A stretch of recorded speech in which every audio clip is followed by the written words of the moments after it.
संतरामपाल जी महाराज को क्रिटिसाइज कर रहा है। संतरामपाल जी महाराज जी के लिए बहुत बुरा कह रहा है। इसको किस नजर से देखते हैं? देखिए जी, संतरामपाल महाराज जी जो है ना, उसको ये नहीं देखना चाहिए कि जो मेरे बारे में क्या बोल रहे हैं। आप जो है ना ऊपर वाले से डरते हैं, ये मेरे को पता है। बाकी आप किसी से मत डरो, चाहे आप बीजेपी के कोई आपको कुछ बोल रहा हो, चाहे कांग्रेस का कुछ बोल रहा हो, या कोई निर्दलीय बोला, जो मर्जी बोल रहा हो, लेकिन आप जो कार्य कर रहे हैं उसके लिए जमींदार जो भाई है ना, उसमें आपके प्रति बहुत ही अच्छा वो जो है ना बड़ा रुचि है उनके ऊपर। नाम सुना है आपने? देखो जी, धर्मेंद्र हुड्डा हो या अपने दीपक ये क्या अपने जो भूपेंद्र हुड्डा हो या दीपेंद्र जी हो, जो भी हो, मान लो वो एक बार आए थे कभी इधर। हमारा एमपी है, हालांकि अभी जो भी है, उसको ये नहीं पता हुआ कि शायद जताई गांव में पानी भरा हुआ है।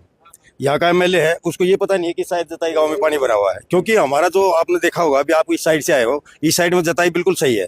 आप इस साइड में थोड़े से चले जाओ, आपको जो है 6 फीट पानी मिलेगा। आज यहाँ पर तीसरी बार जो है ना जमींदार जो है ना अपनी फसल लगा रहे हैं। और आपको पता है कि एक बार एक एकड़ में जो है ना अगर धान की फसल हम लगाते हैं तो उसके ऊपर कितना खर्चा आता है। ये जमींदार तीसरी बार लगा रहे हैं। यहाँ पर ऐसे ऐसे जमींदार हैं कि जो बेचारे अभी जो है ना आत्महत्या करने के कगार पर खड़े हो गए हैं। क्योंकि 1995 के बाद से लेके और आज मान लो 26 और 5 31 साल हो गए हैं।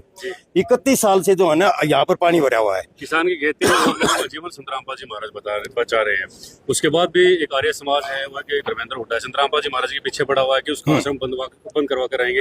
ये जो सेवाएं चल रही है, पाखंड है, क्या नजरिया है सर इसके? देखिए जी, बोलना आसान है, आप करके दिखाइए। आपको जो अच्छा काम कर रहे हैं आप उसकी टांग खींच रहे हो, तो ये तो बिल्कुल सही नहीं है। उसका फैसला संतरामपाल जी के ऊपर छोड़ दो या इस जनता के जो किसान है उनके ऊपर छोड़ दो। क्योंकि विदेश में बैठा है धर्मेंद्र हुड्डा नाम का युवा है, वो लगातार कह रहा है कि मैं हरियाणा ने बदल दूंगा, गन कल्चर है वो खत्म कर दूंगा और पाखंडवाद ने खत्म कर दूंगा। लेकिन उन्होंने 2 आश्रम बंद करवाए थे, आशी का बालाजी और मैम का एक और। लेकिन उसी आश्रम में 25 अगस्त को प्रोग्राम कर रहा है और वो कह रहा है भाई संतरामपाल जी महाराज है नहीं, वो पाखंड कर रहे हैं। अच्छा, उसको मैं ये कहना चाहूंगा, कांग्रेस जनता पार्टी उसने सुना होगा ना, चित्र है ना, तो उसके लिए उसको ये बोलो कि देश को बाद में बदल लेना। कम से कम जताई गांव में तो आके एक बार देख लो कि जताई के जमींदारों की क्या हालत हो रखी है। बात बड़ी बड़ी करने से कोई फायदा नहीं है।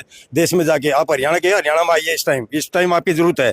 आप जो कर रहा है, जो संतरामपाल महाराज जी जो हमारे लिए जो कर रहे हैं, हम उनके जो अनुयायी हैं और वो हमारे लिए भगवान है। वो हमारे लिए कुछ नहीं है, वो वहां से बातें बनाता रहेगा, हम उसको कुछ नहीं मानते हैं। 25 तारीख का उन्होंने प्रोग्राम रखे आशी में, जिस धाम को बंद करवा रखे थे, बंद करवाया था बालाजी धाम में, उसी में प्रोग्राम रख दिया कि भाई पाखंडवाद मैं खत्म करूंगा।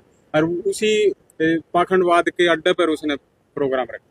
उसके पाखंडवाद से कुछ नहीं होगा। वो जो बोल रहा है ना वो बोलने दो। यहाँ पर जो करना उसको करने दो। यहाँ पर उसकी भीड़ का पता लग जाएगा कि आने वाले समय में उसके पीछे कितने आदमी, कितनी जो है ना उसका।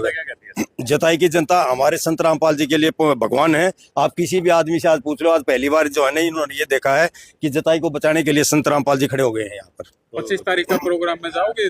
बिल्कुल नहीं जाएंगे, हम उसका सख्त बहिष्कार करेंगे। वो हमारे लिए कुछ नहीं है, संतरामपाल जी हमारे लिए सब कुछ है। क्या नाम है? मैं सूबेदार मेजर दिलवर सिंह।